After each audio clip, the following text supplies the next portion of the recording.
നമസ്കാരം.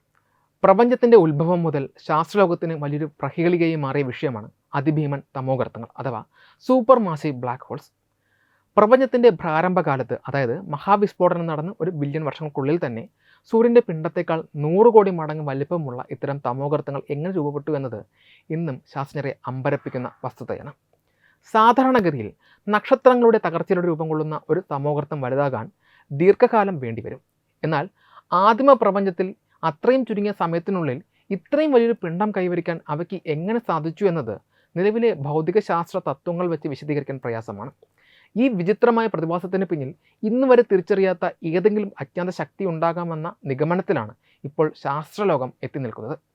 ഇതിന് ഉത്തരമായി ഇരുണ്ട ദ്രവ്യം അഥവാ ഡാർക്ക് മാറ്റർ എന്ന സങ്കല്പം കൂടുതൽ പ്രസക്തമാവുകയാണ്.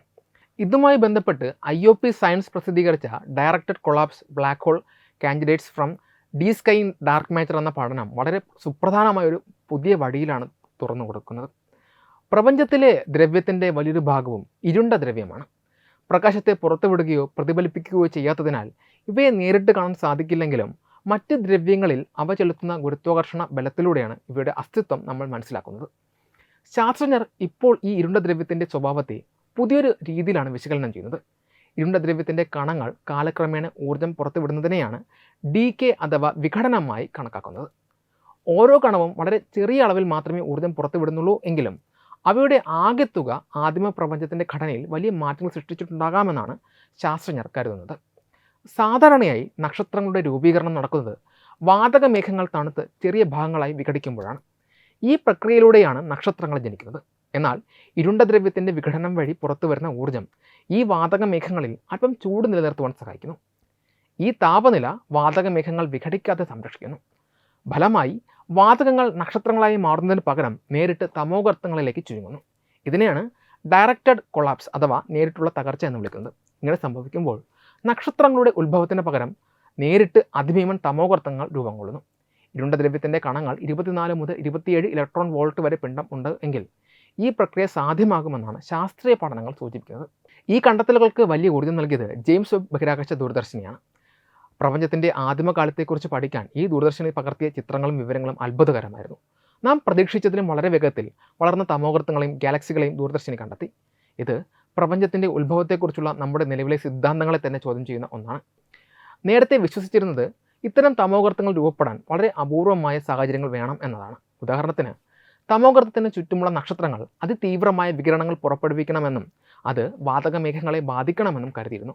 എന്നാൽ ഇരുണ്ട ദ്രവ്യത്തിൻ്റെ പുതിയ സിദ്ധാന്തം ഇത്തരം പ്രത്യേക സാഹചര്യങ്ങൾ ആവശ്യമില്ല എന്നും പ്രപഞ്ചത്തിൽ ഇത്തരം പ്രതിഭാസങ്ങൾ സാധാരണമാണെന്നും വ്യക്തമാക്കുന്നു.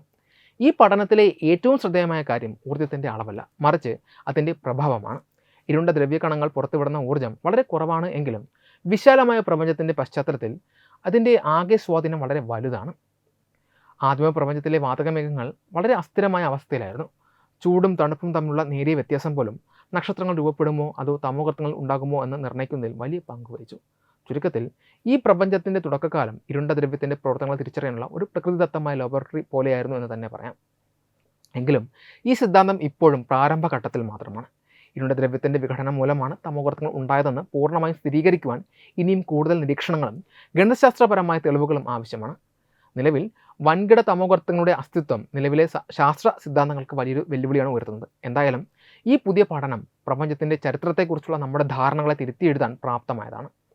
കണിക ഭൗതികശാസ്ത്രവും പ്രപഞ്ച പരിണാമവും തമ്മിലുള്ള ബന്ധം കൂടുതൽ ആഴത്തിൽ മനസ്സിലാക്കാൻ ഈ കണ്ടെത്തലുകൾ വഴിയൊരുക്കും.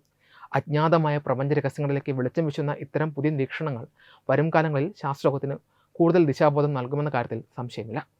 വെബ് ഡെസ്ക് തത്വമൈ TV.